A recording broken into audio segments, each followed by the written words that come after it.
to do today is to just distill, I guess, the most critical lessons that I've learned throughout my career. Short of carbon dating myself, over 20 years experience in the industry.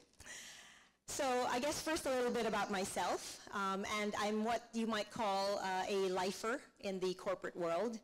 I have spent most of my career with Unilever, makers of household names such as Dove, Pond's, Rexona, Sunsilk, Creamsilk, Surf. I entered the company straight out of university, as we are usually recruited. And I remember the very first time that I came in as a management trainee, where I sat, in the cubicles, and I would look into the offices of very senior VPs in the company, and I would daydream to think that, okay, one day I would sit in those offices. But I guess my daydreaming actually ended very quickly, because a senior colleague then came up to me and said, well, in this company, if you're a woman and senior, you can only do that if you were single or separated. Which is, I think, I don't know whether it was a warning or a good piece of advice, but definitely, I think as a young lady, I should have been disheartened already having listened to that, given that I, of course, had dreams of, having my own family and indeed making sure that I also have a thriving career. So perhaps even having listened to that, I still continued on, and I think it was probably my naivete or my idealism which led me to continue. And since then, I said, I won't let my life be determined by what other people say, and I will lead my life to be different. So that began my journey to a company that I literally grew up in, a company that developed my career, my values, and really helped shape my life. So I soon forgot those words of wisdom from my older colleague, and I set it aside and put myself to work. As a trainee and as a young manager, I actually worked over 15 hours in a day and literally worked myself, very, very hard. It was the 90s, and I think as a young manager, I would then take on extra projects to really stretch myself. I would then ask for more leadership roles or coordination roles to expand my horizons and my network so that I could then learn new things all the time. And although I felt that personally this was also giving me a lot of personal stress, indeed I felt that it was something that I personally wanted, because doing every job and doing every stretch actually meant that I could improve myself. So as a result, I got to middle management in less than 3 years. I got to senior manager or director at 28 and vice president at 32. Not only was I the youngest Filipino talent to get to that, youngest Filipino female to get to that rank, I was also the youngest Filipino to be able to do that. Throughout this period, I got to work in many different countries, being assigned to many Unilever countries around the region in particular, having lived in Manila, Jakarta, Shanghai, Kuala Lumpur, and Singapore. I worked in local, regional, and global roles, and throughout this period worked in over 30 countries around the region. And having done that, I've been able to also work with many company chairmen and operating boards that have been so different, from, let's say, the Japanese and their working style, to the Australians, to the Egyptians, or even the South Africans. And I have to say my favorite is still the Filipinos, so here goes for the Philippines. And throughout my career, and especially I think the last few ones where I was working in a regional role, I would travel literally about 3 weeks in every month. I would be home on weekends, but I would be traveling most of my weekdays. But I think despite that, and having traveled from city to city in that very hectic schedule, having moved our family around different cities, uprooting them from one international school to another, and packing and unpacking our home, I feel that I've been able to be very, very happy with my own career, as well as manage a really, really great personal life. Because I have a great relationship with my kids. With my eldest, we go shopping together and we share a few drinks, because she's already of that age. I can also travel on my own with my son, who's 17, and sometimes we just do travel by ourselves. I do spend days just watching football or sports with our youngest son. And during this time, I also managed to nurture a strong, loving relationship with my husband, and I support him as he also leads quite high-profile companies, whether it was also leading a large multinational company or currently in his current role as CEO of TV5 and MediaQuest. So when I look back at how I managed all this, I think I can really distill it to just 3 lessons and something that I'd like to share with everyone. First and foremost, I think it's absolutely important that you need to know what's important to you. So lesson number 1 is about living by your values. And again, many people have spoken about that. And only you can answer that for yourself. Living the life you want is about taking control, and you can only take control of your life once you're clear on what's important to you. Being clear about what drives you is really vital. Is it about a career advancement, or is it about learning? Is it about the money, or is it about the time? Understanding your values and your own motivations then drives you to focus on your ambition. And once you work in an environment with a very focused resolve like that, you leverage that energy to basically drive that into high-quality work.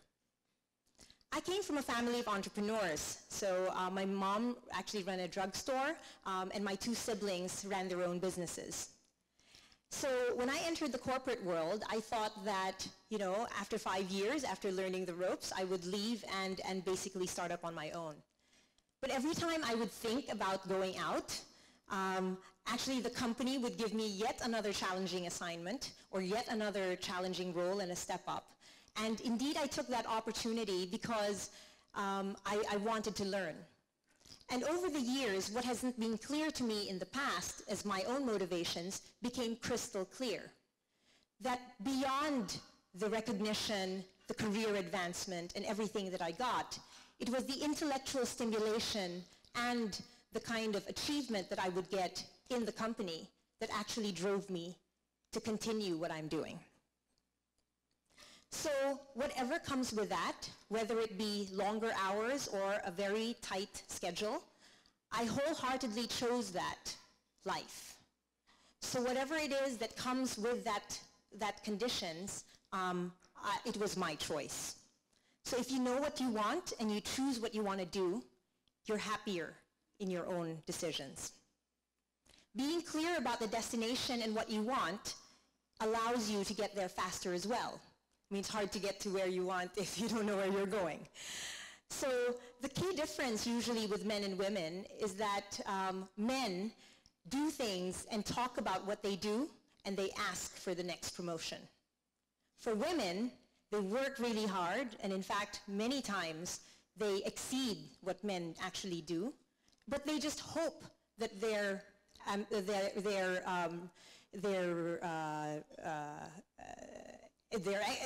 delivery, and their achievements are just noticed. And that's really sad, because women are also shy to ask for what they want. And that's the key difference. So because of this natural tendency, what tends to happen is that women do tend to get overlooked, and many qualified women are overlooked in this scenario. I know that many women around this room have achieved what they have achieved, not only by being meek, but indeed by being very clear in terms of where they want to go. And like me, many of you have done that, and we need to encourage more women to do the same. Equally important is to find a place that has the same values as you. It's not only important to work in a place that gives you a career that you want. What's even more important is that you work in an organization with the same principles that you hold dear. If you believe that business should be run fairly, or you believe in sustainability, then find that place.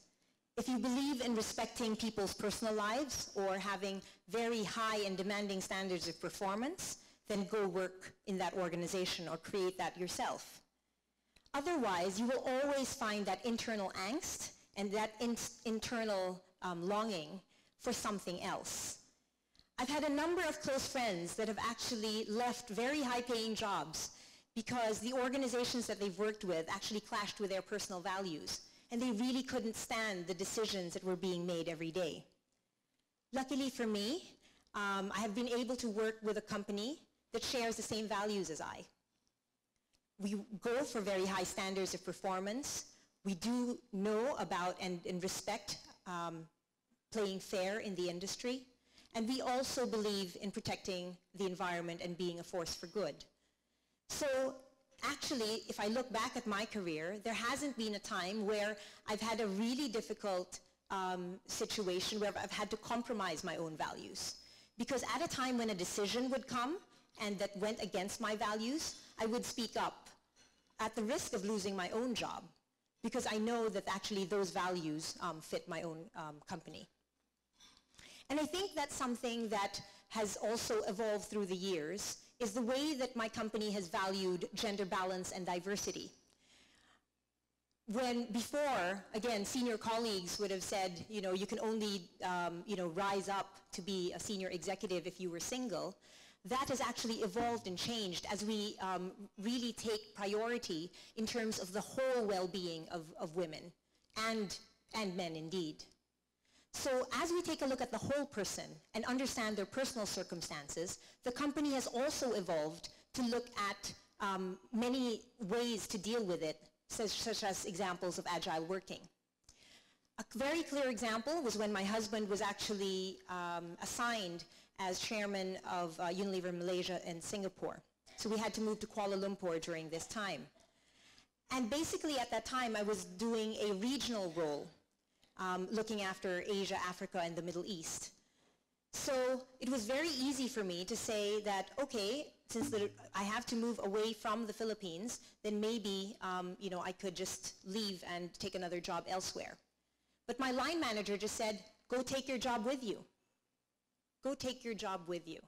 That was really very powerful. That was the start for me to actually say, I could work really mobile and I could work from anywhere. And if I have been given the same those opportunities by predecessors that I have, then now that I'm in a senior position, I can actually create even more opportunities for those women in the organization.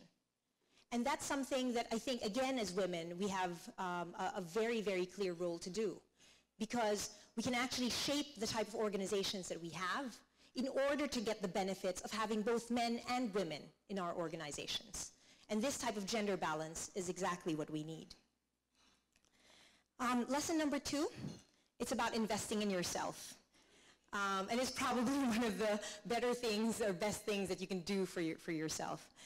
Most women, like many around this room who have very, very tight schedules, tend to deprioritize themselves. Days are filled with school, kids, working for long hours and taking care of your families. But even then, that is something that is really a tension that most women have.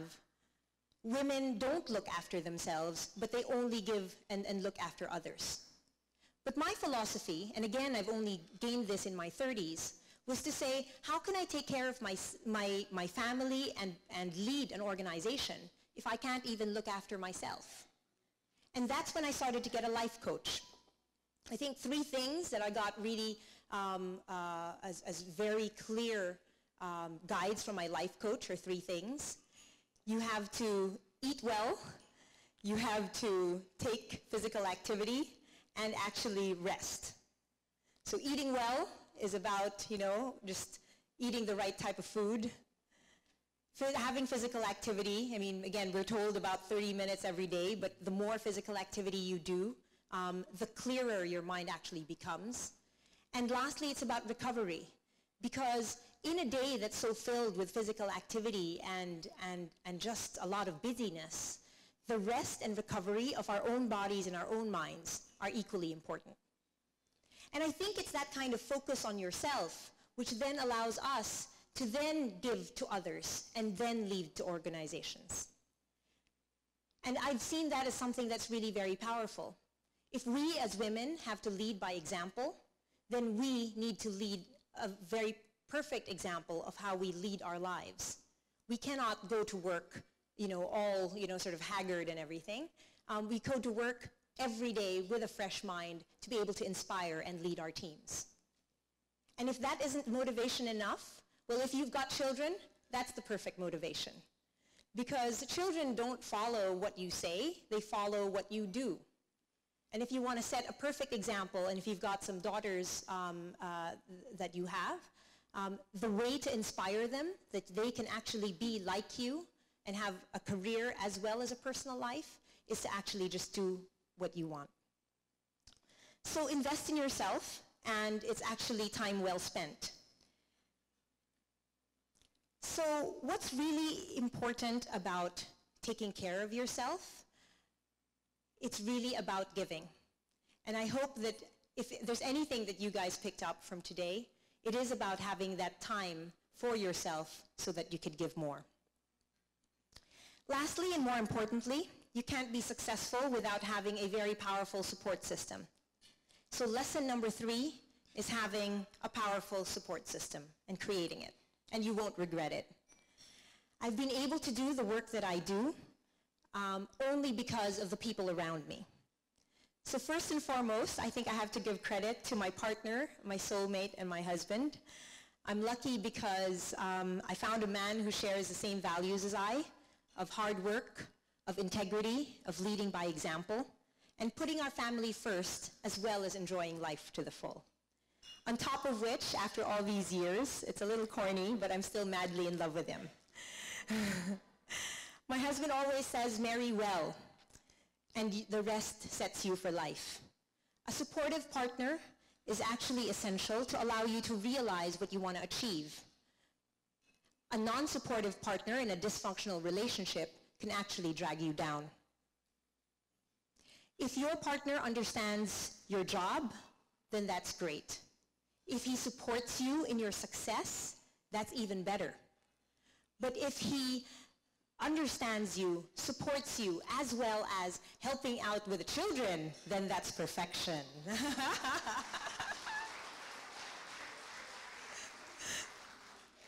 There have been many times in my career where I have been in a crossroads. I have chosen and had to decide whether I would continue on with my career or spend more time with the family. But I guess I wouldn't have achieved what I have if it weren't for my husband, whom with every success would actually be my biggest cheerleader. He would coach me and guide me during my highest days and be there for me, especially in my most miserable failures. And I think whether it is a husband, a partner, or a best friend, what's really essential is that we have someone and a partner to help us and encourage us along the way. We all need help. And as women, we shouldn't be ashamed to ask for help. The other thing is about having a very supportive staff. Again, we've moved around several countries, and I can't underestimate the value of a staff, and I'm not sure how many people have mentioned it. But having a very well-oiled machinery at home and a stable staff is really very important. I'm lucky enough because I have 2 staff members who have been with us for over 25 years. I have another 2 who's been with us over 15 years. And again, they're not staff, they become family. Because when they become family, then they anticipate the needs that you have more than just the instructions you give. But then you only receive what you give out. And therefore, the way that you actually hone your staff is dependent on how you treat them and how you create an environment that therefore allows and supports your own family and your own structure. I remember when my sister was traveling overseas with her husband. Then her children were 13, 11, and 9.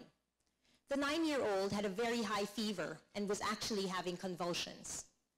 The nanny took the 9-year-old in her arms, ran out the door, and literally brought the child to the hospital. But they got there in time, and the child was able to receive medical treatment. It was only maybe 10 minutes later, she called us up, the relatives in Manila, and said, this has happened, so we went there.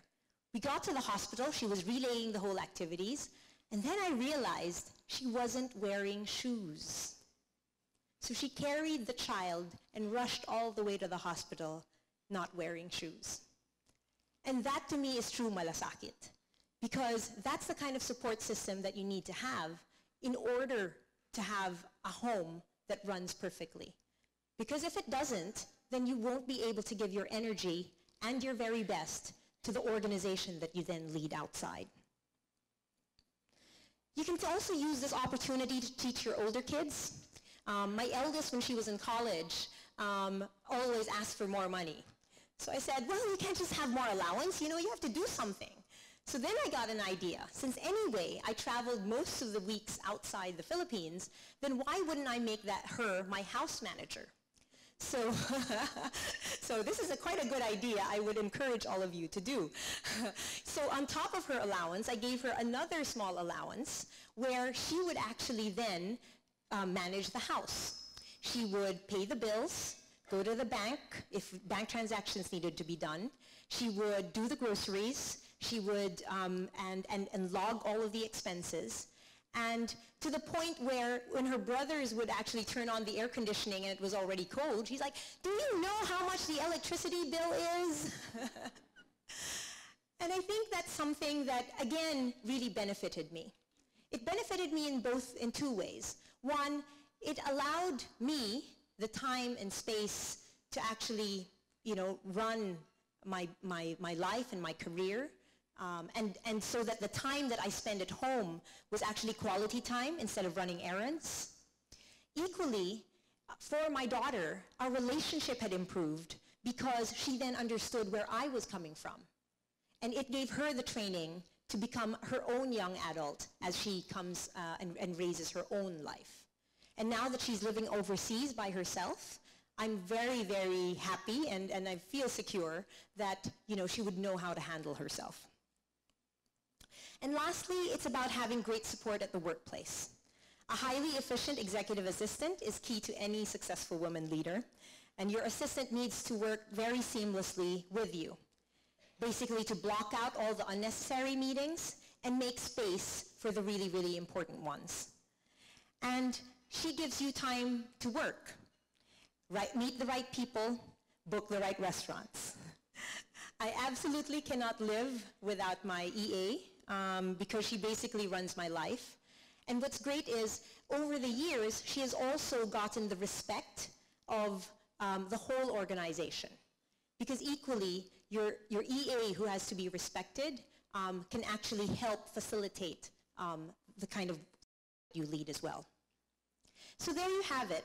Just 3 simple lessons from what I feel is, just a very quick life. And if I take a look at, over 2 decades of work, 3 lessons that I've lived by.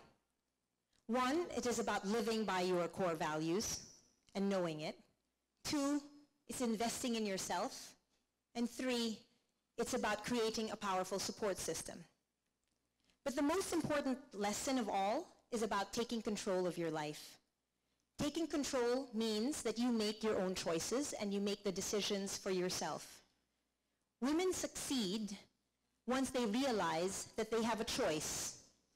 Life is a choice, and we all have a choice whether we want to work or not, whether we want to be successful or we want to try something else. And again, success could be defined in any way that you want it to be. If you choose long hours, you choose it.